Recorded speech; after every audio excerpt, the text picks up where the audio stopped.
தியோ நம்ம பசங்க எல்லார்கிட்டயும் அகாடமி க்ளோஸ் ஆகக்கூடாதுன்னா அதுக்கு இந்த ஜூனியர்ஸ் சீனியர்ஸ்ன்ற பாகுபாடு இல்லாம நம்ம எல்லாருமே ஒண்ணா இருந்தா மட்டும்தான் முடியும். அதனால கொஞ்ச நாளைக்கு ஒரு சீனியர் ஒரு ஜூனியர்னு தான் ப்ளே பண்ண போறோம்னு சொல்லிட்டு ஜூனியர்ஸோட பேரை எல்லாம் சீட்டுல எழுதி அதை குலுக்கி போட்டு எல்லா சீனியர்ஸையும் ஆளுக்கு ஒரு சீட்டா பிக் பண்ண சொல்ல எல்லாரும் வந்து அதை எடுத்துட்டு போனதுக்கு அப்புறம் ஓபன் பண்ணி பார்த்தா பத்மாவுக்கு தங்கமும், வேலுவுக்கு ரிஷியும், ஜாக்கிக்கு பாண்டாவும், தியோவுக்கு மணியும், மாத்தையனுக்கு லாராவும் பேரா வர்றாங்க.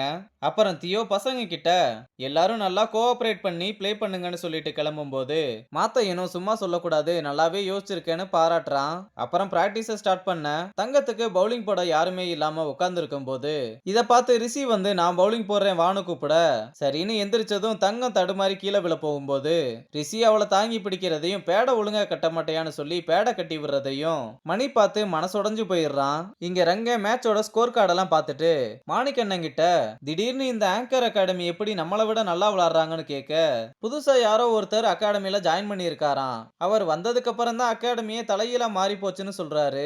அப்படி என்ன அங்க பண்ணிருப்பாங்கன்னு யோசிச்சு சரி போய் பாத்துறலாம்னு மணியை கூப்பிட்டு அகாடமிக்கு வந்து இப்ப இருந்து நீ என்னோட அக்கா பையன், நான் உன்னோட மாமான்னு சொல்லி மணிக்கு அட்மிஷன் போடுற மாதிரி வந்து என்னென்ன ஃபெசிலிட்டிஸ் இருக்குன்றத தெரிஞ்சுக்கலாம்னு கேட்டுக்கிட்டு இருக்க அப்ப ரங்கனோட பழைய ஃப்ரெண்டு வந்து ரங்கன் கிட்ட நல்லா விசாரிச்சுட்டு நீ என்னடா இங்க பண்ணிக்கிட்டு இருக்கேன்னு கேட்க அவனும் விஷயத்த சொல்லி ஃபெசிலிட்டிஸ் எல்லாம் எப்படி இருக்குன்னு பார்க்கலாமான்னு கேட்க அவனும் சரின்னு கூப்பிட்டு போறான். அப்புறம் உள்ள போய் ஜிம்மு கிட் ரூம் எல்லாத்தையும் காமிச்சிட்டு கிரவுண்டுக்கு கூப்பிட்டு வந்தா மேட்டை யூஸ் பண்றது இல்ல போல, எல்லாமே டேப்ல மட்டும் தான் ப்ளே பண்றாங்க. அது மட்டும் இல்லாம இண்டோர்ல பவுலிங் மிஷினுமே வச்சிருக்காங்க.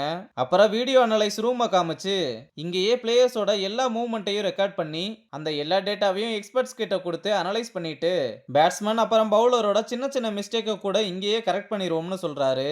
மணியும் இது எல்லாத்தையுமே கேட்டு ஷாக் ஆயிட்டு நீங்க என்ன நல்லா ஏமாத்திட்டீங்க, நான் இப்பவே அகாடமியை விட்டு கிளம்புறேன், ஒழுங்கா அவர்கிட்ட சொல்லி 2 சீட்டு மட்டும் வாங்கி கொடுங்கன்னு சொல்ல தம்பி நல்ல பிளேயர்ஸுக்கு மட்டும்தான் இங்க இடம்னு நோஸ் கட் பண்ணிட்டு கிளம்புறான். இங்க ரிஷி ஏஐ மூலமா தோசை சுடலாம்னு ட்ரை பண்ண அது கருகி போய் கீழே இருந்து வேற கேஸ் லீக் ஆகுற சவுண்டு கேட்க ஆரம்பிச்சதும் என்ன பண்றதுன்னு தெரியாம தங்கத்துக்கு கால் பண்ணி தோசை சுடலாம்னு ட்ரை பண்ண ஏதோ ஒரு சவுண்டு கேட்டுக்கிட்டே இருக்குன்னு சொல்ல டே அவசரப்பட்டு எதுவுமே பண்ணிராத, கேஸ் லீக் ஆகிக்கிட்டு இருக்கு, கீழே குனிஞ்சு சிலிண்டர்ல பாரு, ஒரு நாபு மாதிரி இருக்கும், அதை வேகமா க்ளோஸ் பண்ணுன்னு சொல்ல அவனும் அதை க்ளோஸ் பண்ணிட்டு எனக்கு ரொம்ப பசிக்குது என்ன பண்றதுன்னே தெரியலன்னு சொல்லிக்கிட்டு இருக்க சரி இருடா வர்றேன்னு சொல்லி மணியையும் கூப்பிட்டு வீட்டுக்கு வந்து உள்ள வந்து கிச்சனை பார்த்துட்டு என்னடா இப்படி பண்ணி வச்சிருக்க, பேட்டை போட்டு அந்த சுத்து சுத்துறேல, ஒரு தோசை கூட ஊத்த தெரியாதுன்னு மணியும் கிண்டல் பண்றான். அப்புறம் தங்கமும் வேற வழி இல்லாம நானே சமைக்கிறேன்னு சொல்லி தக்காளி வெங்காயத்தை மட்டும் ரிஷியை வெட்ட சொல்ல அதை கூட வெட்ட தெரியாம என்னென்னமோ பண்ணிக்கிட்டு இருக்கான். இதை தங்கமும் பார்த்து டேய் உனக்கு இதை கூட வெட்ட தெரியாதான்னு கேட்டு